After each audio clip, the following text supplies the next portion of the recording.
ऐसे सिर्फ हमको टच करने गया तो सर मेरा हाथ मतलब अपने हाथ से झटका दे देती है। कहती है मुझे टच करने की कोशिश नहीं करना, नहीं तो मैं तुमको काट डालूंगी या फिर अपने आप को काट डालूंगी, सब घर वाले फंसा दूंगी, ऐसा बोलती है लड़की। और सर मैं डर गया। बोलती थी हमको, हर बार बोलती थी, कहती थी हमारी एक लास्ट ख्वाहिश है, आप हमको कुछ ना दिलाइएगा, हाँ सिर्फ हमको केदारनाथ घुमा दीजिएगा, बस हमारा यही मेरी आखिरी ख्वाहिश है। सर जब इतना सब बाद में जब हुआ ना, तो सर मुझे मालूम चला कि तो वही प्लानिंग कर रही थी, लगता है मुझे केदारनाथ ले जाती और वहीं हमको जो है खाई से फेंक देती या कुछ भी, लेकिन ये सर ये लड़का ही प्लानिंग कर रहा था। पहले माता पिता डरते थे कि ना जाने दामाद कैसा मिलेगा। पहले लोग डरते थे कि ना जाने जिस लड़के से शादी होगी वो लड़का कैसा होगा। लेकिन अब लोग डर इस बात से रहे हैं कि जो आने वाली बहू है वो जाने कैसी होगी। अभी हाल ही में सोनम रघुवंशी और राजा रघुवंशी का मामला थमा भी नहीं था कि प्रयागराज की घटना ने इस समय चारों तरफ सनसनी फैला दी है। बिल्कुल वैसा ही एक मामला इस समय प्रयागराज में देखा जा रहा है, जहां पर एक लड़की पहले से ही किसी प्रेमी के प्रेम में थी और बताया जा रहा है कि जिस लड़के शादी होती है उस लड़के को लड़की डराती है, धमकाती है, उस पर चाकू रख देती है और कहती है कि मुझे छूने की कोशिश की तो 32 टुकड़े कर दूंगी। ये हम नहीं कह रहे, बल्कि ये जुबानी है उसी लड़के की जिसके साथ में लड़की की शादी हुई थी। और लड़का इसमें हमारे सामने है, नाम है कप्तान निषाद। आइए जानने की कोशिश करते हैं कि आखिर मामला क्या है, क्या क्या चीजें होती हैं और ये मामला इतना सुर्खियों में क्यों है। क्या नाम है आपका? सर मेरा नाम कप्तान निषाद है। ये जो मामला सामने आ रहा है, जो बातें हो रही हैं, ये कब का मामला है? आपकी शादी कब हुई थी और क्या घटना हुई है? सर मेरी शादी जो है 29 अप्रैल को हुई है और शादी होने के बाद सर जब दुल्हन आती है 30 को आती है, 30, 1 और 2 को बभोज होता है सर मेरा। बभोज होने के बाद सर जो है वहाँ के भी लोग भी आते हैं, मतलब सब लोग खुशी थे, काफी खुशी थे कि अकेले लड़के थे, हमारे घर वाले सब खुश थे, सब लोग खुश थे, मतलब पूरा खुशी का माहौल था। तो सर 2 तारीख तक तो सब कुछ बीता अच्छे से। तो सर वो लड़की जो है ना अच्छे मतलब रहती नहीं थी, उसके बाद उदास रहती थी, हमेशा मोबाइल चलाती रहती थी। तो सर मुझे शक हो रहा था कि ये क्या बात हो सकता है, इतना ये मोबाइल क्यों चलाती है, इतना उदास क्यों है, ये शादी से खुश नहीं है क्या। हाँ तो सर जो है जिस दिन भोज रहता है उस रात को मैं सिर्फ उसको आजमाने के लिए कि इसके दिमाग में चल क्या रहा है, तो सर मैं रात को जो है छत पे सिर्फ लेटा क्या टहल घूम रहा था, मेरे दिमाग में सिर्फ यही चल रहा था, ये लड़की 2-3 दिन हो गया मतलब इतना कैसे मोबाइल क्यों इतना चला रहे। अच्छा एक चीज ये बताइए, जब आपकी शादी होती 29 अप्रैल को आपकी शादी होती है, आप आते हैं 30 तारीख को, उसके बाद पूजा पाठ के बाद एक होता है ना कि पति पत्नी के बीच में बहुत सारी बातें होती हैं, पति पत्नी आपस में बातचीत करते हैं, उठते हैं बैठते हैं, तो आपने बातचीत किया होगा, आप उसके पास बैठे होंगे, उस टाइम तक क्या था, क्या सारी चीजें ठीक ठाक थी या वहां भी कोई आपको समझ में आ रहा है कोई समस्या वहां पे थी? सर वहां जो है उस समय तो सर जो है समस्या थी वो मेरे पास नहीं आ रही थी सर, मेरे पास आ ही नहीं रही थी। तो इतना उस दिन 2-3 दिन तक नॉर्मल हुआ, कोई प्रॉब्लम नहीं थी सर। हाँ वो 2 तारीख जब मैं ऊपर छत पे था तो मैं ये सोच रहा था ये मुझे बुलाती है कि नहीं, मैं आजमा रहा था ये बुलाती है कि नहीं मुझे, उसने नहीं बुलाया मुझे। और 3 तारीख को फिर मैं फिर दिन में जो है अपना सिर्फ आजमाने के लिए देखते हैं इसके मन में क्या चल रहा है, मेरे पास कॉल करती है कि नहीं। मैं दिन भर जो है गायब था, सिर्फ उसका फोन का इंतजार कर रहा था कि उसका फोन आता है कि नहीं। तो सर वो फोन नहीं किए, मुझे बुलाई नहीं, और मैं यहाँ बैठ के अपना मोबाइल ही चलाती थी, अमन से बात करती थी। फिर मम्मी फोन करती है मेरे पास। अमन कौन है और आपको कैसे पता चला अमन के विषय में? सर वो 3 तारीख को जो है रात को मुझसे डायरेक्ट बोलती है कि देखो मैं अमन से प्यार करती हूँ। मैं बोला अमन कौन है, तो फिर बताई कि अमन से मेरा पहले ही संबंध था और क्या कहते हैं मेरी शादी जबरदस्ती कराई गई है, मैं नहीं चाहती थी। और वो अमन के साथ जो है 3-4 बार शादी से पहले भाग गई थी। हाँ, ये हमको नहीं मालूम था। ये सब तो जब उसके घर वाले ले जाते हैं उसको, फिर वहां से ले जाने के बाद उसको समझाते बुझाते हैं, तो सर उसके मम्मी पापा कहते हैं कि मेहमान जी आप विदा करिए इनको, और वहाँ जो है इनको ले जाएंगे, हम समझाए बुझाएंगे, उसके बाद जो है फिर आप लोग आइएगा बुलाने। फिर उसके घर वाले वहाँ लड़की जब जाती है घर में तो उसके घर वाले उसको मारते हैं, पीटते हैं, जबरदस्ती करते हैं, नहीं तुम हमारा नाक कटवाओगे, बेइज्जती करवाओगी, हाँ तुम रहोगी तो वहीं रहोगी जहाँ तुम्हारी शादी किए हैं, जो हुआ हुआ पिछला वो सब भूल जाओ। लेकिन फिर सब उसको दबाव, बस बहुत दबाव किए, मारे पीटे, जबरदस्ती उसको फिर भेजे। और हम लोग पास फोन किए हैं तो बोले कि आप लोग आइए, बुला ले जाइए, लड़की अब ऐसा कभी नहीं करेगी, अब सुधर गई है, कभी भी ऐसी अब बात नहीं आएगी। तो सर मेरे घर वाले जाते हैं 25 मई को जाते हैं, उसको उस लड़की को ले आते हैं।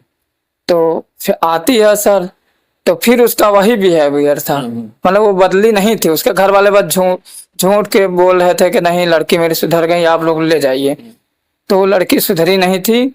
फिर उसके सर मेरे पास आते ही नहीं थे पहले जैसे। फिर सर एक दिन ऐसा हुआ कि हम कहा, उसके घर वाले बोलते थे कि तुम जबरदस्ती करो इसके साथ, सब कुछ जबरदस्ती करवा, शादी किए हो। तो सर मैं नहीं करता था। फिर एक बार मैं इसको समझा रहा था कि देखो नहीं, मतलब जहाँ आपके मम्मी पापा शादी किए हैं, हाँ वहाँ आप रहो, उस लड़के को आप भूल जाओ। मैं समझा भी रहा था, मैं भी समझाया कि चलो। आपने ये समझाने की कोशिश किया कि जहाँ माँ बाप ने आपके शादी किया है आराम से वहां पर रहो, लेकिन उसके बाद उसके बाद भी उसने माना नहीं उस चीज को? सर नहीं माना। उसका हमारे पास भी वीडियो है जो है, उसको मैं दूंगा आपको। तो मैं उसको सर बुला रहा था अपने पास कि आओ मेरे पास रहो, कोई दिक्कत नहीं, जो हुआ मैं भी बोल रहा हूँ, जो हुआ मैं तुमको माफ कर देता हूँ, ठीक है। इतना सब कुछ जानने के बाद कोई लड़का नहीं रखता है, लेकिन फिर भी मैं तुमको एक्सेप्ट कर रहा हूँ, चलो ठीक है, तुम्हारी नादानी थी, हुआ गलती सुधार लो।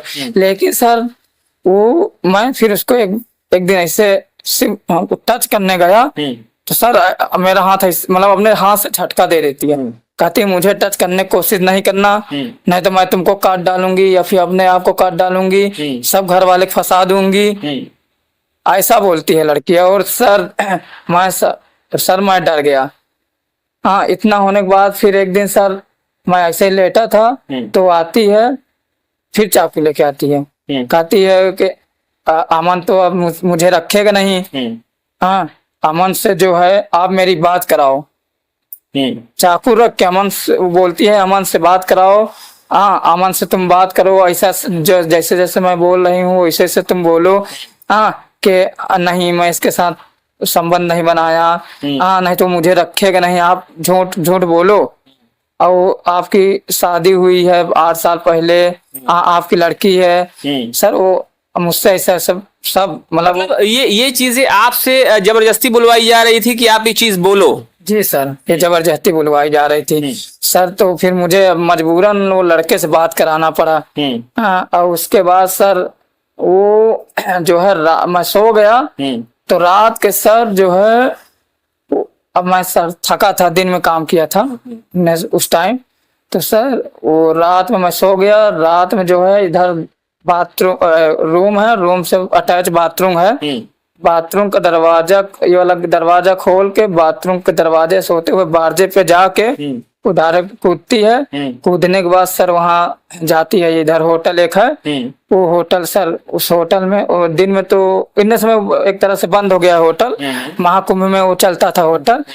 तो सर जो है वहाँ एक लड़का रात में सोता है, जिसका होटल है वो सोता है, तो यहाँ से भाग के जाती है वहाँ। तो वहाँ सर वो लड़का देखता है कि लड़की है कौन, तो आता है, वो उसको लगा कि कोई नहीं है, हम वहाँ छुप जाते हैं, नहीं कोई मोहल्ले वाला या हम उठ गए देख लेंगे, हाँ वहाँ छिप गई। वहाँ छिपने के बाद वो लड़का उठा तो बोला तुम यहाँ क्या कर रही हो, तो उसको फिर बाहर किया। तो वो बोलती है कि भैया हमारे पैर में चोट लग गई है, हम शादी में आए थे, हाँ आप अपना मोबाइल दे दीजिए, अब भैया को थोड़ा फोन लगा लें। तो इतना कहने के बाद सर वो मोबाइल दे देता है, लेकिन वो उसने इतना अच्छा किया कि वो रिकॉर्डिंग में लगा देता है कि पता नहीं कैसी लड़की है, कैसी नहीं आई है।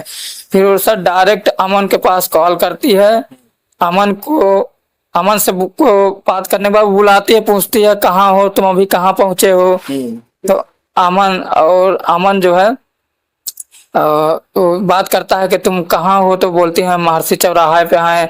हाँ, और कार्तिकेय शर्मा भी था, उसके साथ एक कार्तिकेय शर्मा था, वो नाम लेती है उस रिकॉर्डिंग में नाम लेती है कि वो भैया कहाँ है, तो कहता है साथ में है। हाँ, उसके बाद बात करने के बाद उन लोग आते हैं, अब 2 लोग रहते हैं, अमन और कार्तिकेय शर्मा। वहां से बाइक में बैठा के उस लड़की को अपने घर ले जाते हैं। घर ले जाने के बाद वहां से उन लोग मिर्जापुर के लिए रवाना हो जाते हैं। वहां जाते हैं, अपना कोर्ट मैरिज कर लेते हैं। फिर उसके बाद उन लोग फिर घर आते हैं। और इधर उसके लड़की घर वाले बोल रहे हैं अब मेरी लड़की, तो लड़की जो है, आपका कहना है कि लड़की कोर्ट मैरिज कर चुकी है उसी लड़के के साथ में जिसके साथ वो भागी हुई थी? जी सर, हाँ, हम जिससे वो बात करती थी, जिसके बारे में मुझे बताई थी, वो उसी के साथ वो कोर्ट मैरिज कर ली है सर। हाँ सर, तो उसके घर वाले बोल रहे हैं कि नहीं, अब वो मेरी लड़की भाग के अपने मौसी के यहाँ गई थी। सब जितना लड़की बोल रही है और जितना लड़की के घर वाले बोल रहे हैं, सब गलत सिद्ध साबित कर रहे हैं मुझे। अब मेरे पास मैं अपने आप को एकदम पूरा प्रूफ के साथ पूरा साबित अपने आप को करूंगा, मैं सही हूँ सर।